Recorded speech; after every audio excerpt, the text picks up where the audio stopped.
Hey guys, Sublord here, back in with another action figure review and continuing our looks at the Universal Monsters Ultimates. We have the Phantom of the Opera, brought to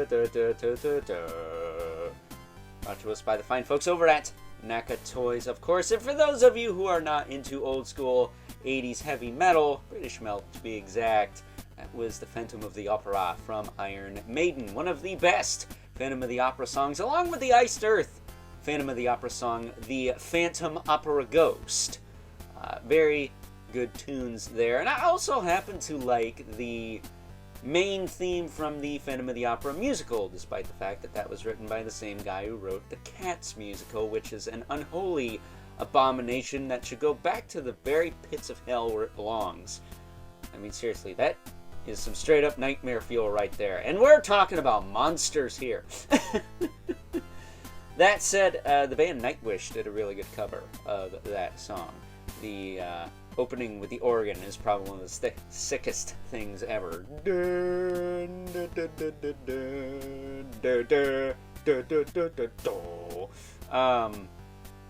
But I digress. So before we get too far ahead of ourselves and talk about other Phantom of the Opera songs that aren't even remotely related to this version of the Phantom, why don't we cut right to the chase, get into meat and taters of this review and take a look-see at all good old Eric here has to offer in terms of accessories, starting off with a pair of pointy finger hands. One of them's a little bit more open than the other. Also have a grip hand and kind of a creepy crawly hand. Wouldn't it be sick if they made an organ for this guy? We also have several alternate heads. We got these two right here.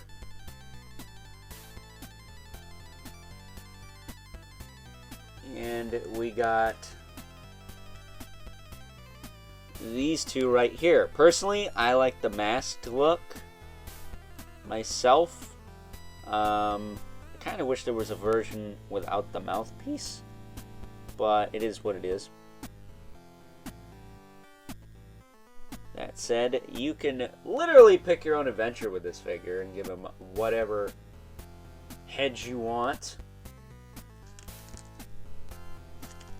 But if you're going to use that masked head, he does come with this nifty little top hat, which, if I can find it here, there it is. Does fit nice and snug on the masthead. If you want to do that. And then for that masthead, he also comes with his cane. And that's your lot. That's a pretty good amount of accessories. And then we also have his cloak here, or his shroud, whatever you want to call it. It's kind of like an overcoat, maybe. I will say, it is kind of hard to lock down, and once you get it on there, the head is fairly limited. You're not going to get a lot out of the head. Like, good luck with that. The way his head is shaped and everything, it's pretty much locked in place. You're not going to get any movement out of the head whatsoever. But that's just the nature of the beast, or in this case, the Phantom. And a very good likeness to Lon Chaney Sr. there, who is the man of 1,000 faces. Thank God they limited it to only 5 here, even though one of them is a mask. So does that really count? You decide. Let me know in the comments if it does. But yeah, really, really good likeness. Looks just like him.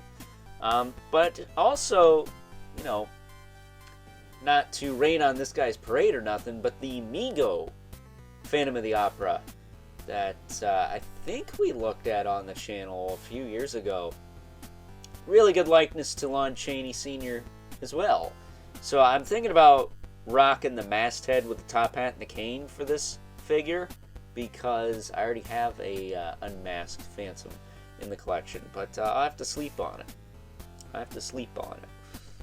That said, as far as the rest of his articulation goes, his arms can go out to the side about this far, about that far. got the same overcoat, whatever, as the Phantom of the Opera Casey drones. So it does have the wire in it. So you can flare it up if you want. I don't know, I could have done without the wire myself, but that's just me. But his arms will also rotate. He does have a hinge in the elbow with rotation. Wrists will swivel and hinge back and forth. He does have a waist twist primarily. You're not going to get a lot of lean out of that. It's just like a swivel. The slightest bit of forward and back. Hips will kick up and down, out to the side. He does have that thigh cut up in there. And he does have a single knee with rotation again. And he actually has ball hinge ankles. Dracula, I'm looking at you. Kind of stiffed him, but old Lon Chaney here got the ball hinge ankles, so you can rotate, hinge, and pivot. And he's got peg holes at the bottom of the feet. So he's wearing like 70s style heels, but wasn't this movie in like the 20s? This is a silent film, I know that much, but he's got like disco boots on. Or some disco shoes. That's kind of funny. I will say one thing about this figure.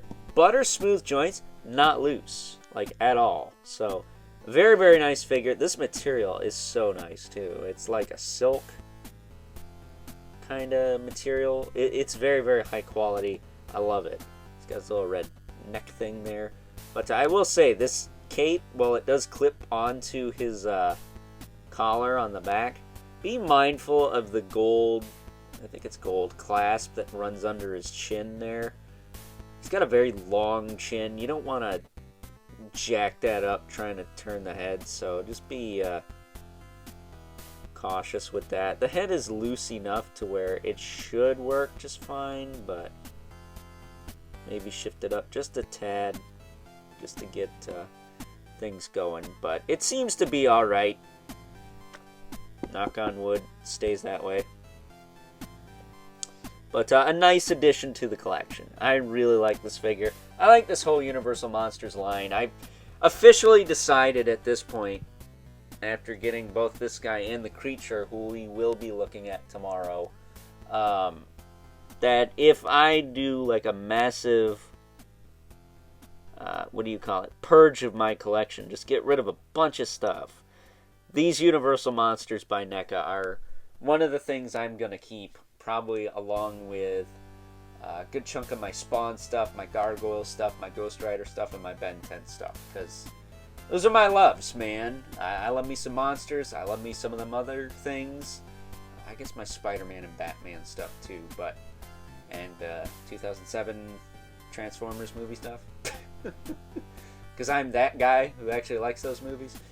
But at any rate, you know what I mean. It's a line that's really awesome and near and dear to me, and I just can't get enough of it, man. I can't get enough of it. That said, before we wrap this thing up, bring in our two regulars, the Mythic Legion's Brother Mandibilith, right there, and the infamous Living Spawn, who is about neck and neck, maybe a little taller than good old Phantom of the Opera here. So, with that being said, it is time now that we wrap things up with some final thoughts. Overall, and once again, good old Phantom of the Opera. Here is another fine addition to the NECA Toys Universal Monsters collection, whether it's based off the old school 1920 silent film or the musical that your boy prefers, especially with that awesome organ. Either way, NECA's killing it with this line. The proof is in the pudding, or in this case, the proof is in the ugly mug underneath that mask. And if you've been collecting the Universal Monsters figures from NECA, like myself, then this is a definite must-have. And at this time, he's one of the few left on Big Bad Toy Store that isn't Frankenstein's monster, the Wolfman, or the Mummy. Not sure why those are so abundant, but I digress. So, with that being said, if you guys enjoyed this review, until next time, I'll catch you guys later.